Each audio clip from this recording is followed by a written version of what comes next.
In this guide, I'll show you how to turn on game mode or auto low latency mode on your Amazon Firestick 4K Max. So the first thing you want to do is scroll over to settings. Then we're going to go down and scroll over and select display and audio. Now from here, go down and select display. And you want to scroll down near the bottom and you should see game mode / auto low latency mode.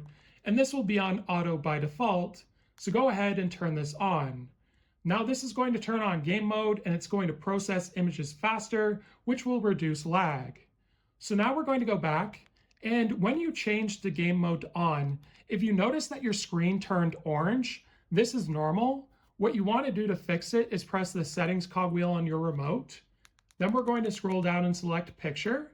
And once you're here, we're going to scroll down to color settings, and you want to go to white balance. Now, for some reason, the color temperature, which I'm going to select, is sometimes on warm when you change it to game mode on all the time. So what you want to do is just change it to standard and press select, and it should fix the way your TV looks. So then you can just back out and you now have game mode on your Amazon Fire Stick 4K Max.